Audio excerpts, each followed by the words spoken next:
गलाघाट जिल्लानि सिङाव थानाय नामबर आन्चलिक दुलाराय बर' फरायसा आफादनि बानजायनायाव दिनै धुपगुरि रंजासालियाव SSLC आरो HS आनजादाव उनथ्रिसार जानो हानाय फरायसाफोरखौ बरायनायनि मोनसे हाबाफारि लायो आरो बे बरायनायनि हाबाफारियाव नामबर आन्चलिक दुलाराय बर' फरायसा आफादा आलादा रोखोमनि मोनसे हाबाफारि लादों। बर' फरायसा होननायल' नङा, बे ओनसोलाव थानाय गुबुन गुबुन हारि माहारिनि राव फोलेरनि फरायसाफोरखौ बिथांमोना बरायदों। बेयो मोनसे बाख्नायजाथाव बाथ्रा जादों। मिजिंथियो उननि समावबो बेबादि हाबाफारिया बेहाय थागोन आरो बिनि गेजेरजों जोंनि गुबुन गुबुन हारिनि फरायसाफोरनि गेजेराव मोनसे सिनायथि जालायलायनाय लोगोसे मोनसे गोरोबलायनाय मोनसे बे धाराया बेयो बोहैबाय थागोन होननानै आं मिजिंथियो।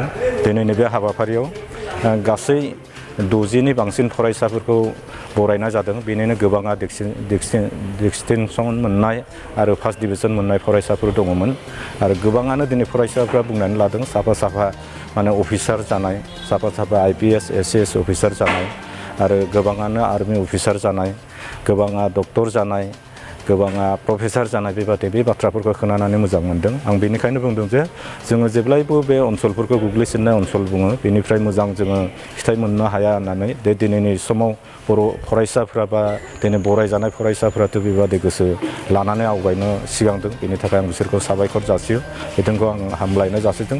बिसोरनि जे साननाय हनाय बियो बास्तबाव जाफुंथों, मोगथाङाव जाफुंथों, बेखौनो आं इसोरनि खाथियाव आर'ज गाबदों। खुलुमबाय।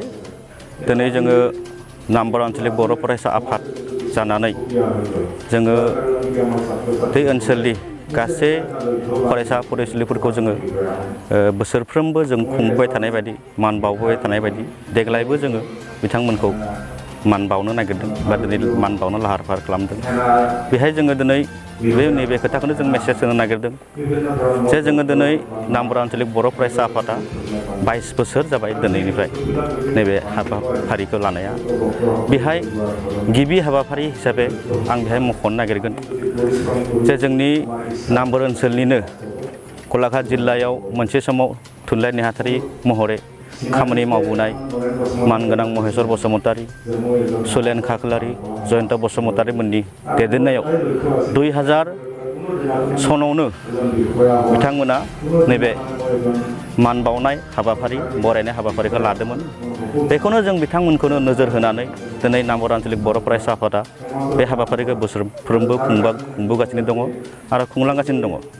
आरो जों दिनै मिथिनो मोन्दों बे नामबर आन्चलिक बर' फरायसा आफादा दिनै बेफोर हाबाफारि खुंनायनिफ्राय जोंनि ओनसोलाव जोबोद फरायसा फरायसुलिफोरा दावगानो हादों, दावगालांदों। आरो दिनै जों बेखौ बुंनो हायो जे जोंनि ओनसोलनिफ्रायनो दिनै बहुद मानसि इन्जिनियार जालांबाय, बहुद मानसि डाक्टर दा प्रिपेयार खालामगासिनो दङ। थिग बेखौ जोंनि जुगेदिनो जोङो एसेबाबो जों थुलुंगा होनो हादों होननानै जों सानदों। आरो दिनैनि जिथुनाखि प्रग्राम, बे प्रग्रामाव जोङो सुरुपथार कलेजनि लेक्सारार डक्टर प्रेमकान्तखौ जों लिंबोना लाबोदों। बिथाङा दिनै जोंनि गेजेराव मोजां मोजां भाषण होदों। गथ'फोरखौ बा फरायसाफोरखौ थुलुंगा होनायनि थाखाय बिथाङा मोजां मोजां भाषण होदों। आरो बे भाषणनि गेजेरजोंनो जों मोनसे साननाय फैदों जे इयुनाव जोंनि नैबे फरायसा फरायसुलिफोरा हयथ' बिथांनि भाषणनि गेजेरजोंनो बिथांमोना हयथ' मोजां सासे मानसि जानो हागोन। आरो जोङो BKWSCनि मानगोनां सोद्रोमा प्रदीप सरगारि आदाखौबो लिंना लाबोदों। बिथाङाबो जोंनि गेजेराव मोजां मोजां भाषण होलांदों आरो मोजां मोजां होदों। आरो जों बेखौबो सानदों जे बिथांनि भाषणजोंनो बा बिथांनि बुंनाय रावजोंनो हयथ' जोंनि बर' सुबुं फरायसा फरायसुलिफ्रा दिनै मोनसे आगोनबाबो दावखोलांनो हागोन होननानै साननानै जों नैबे हाबाफारिखौ खालामनाय जादों। साबेसे फरायसाफोर दंमोन आरो मा मिडियामनि मा मा हारि? जोंनि बेहाय फरायसाया पास जानाया हाई सेकेन्डारि आरो मेट्रिकआ 121 जन दङ गासिबो। 121 जननि भितरावनो 102निया बेहाय फैनो हादों। बाकिफोरा गावसोरनि नाम थिसननायनि थाखाय, मुं लागायनायनि थाखाय बिथांमोना बाहेरायाव थांना दंहैयो। अब्लाबो जों बिथांमोननि जिथुनाखि मान बावनाय मान बिलाइखौ जों बिथांमोननाव हरगोन। गासैबो बर' गथ'फोर नामा? बेहाय बर'आनो बारा दङ, खिन्थु जों बेहाय गासै जाथि हारिखौ लानानै जों खालामदों। बेहाय नेपालि दङ, राभा दङ, आदिबासि दङ, गासै जाथिखौ लानानै जों खालामनाय जादों। गिबियावनो दिनै आं नामबर दखरा बर' फरायसा आफाद जानानै आं बड'लेण्ड रादाबखौ आंनि थिंनिफ्राय खुलुमनाय बावहरबाय।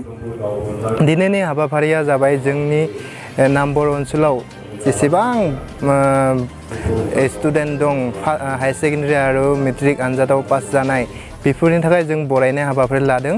बे हाबाफारिया जोंनि 22 बोसोर जाबाय दिनै 2 बोसोर जाबाय आरो बेहाय जोंनि दिनैनि हाबाफारियाव बाहागो लाफैदों जोंनि BKWSA नि प्रदीप स्वरगियारि सार आरो लोगोसे गोलाघाट डिस्ट्रिक्टनि एबसु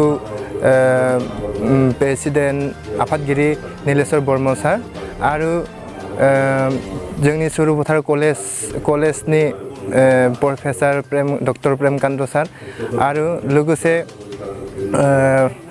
गोलाघाट डिस्ट्रिक्टनो बायदि बायदि बिबानाव थानाय सारमोन बाहागो लाफैदों। जोंनि नाम्बर आनसलिकआव 130 जन पास जादों।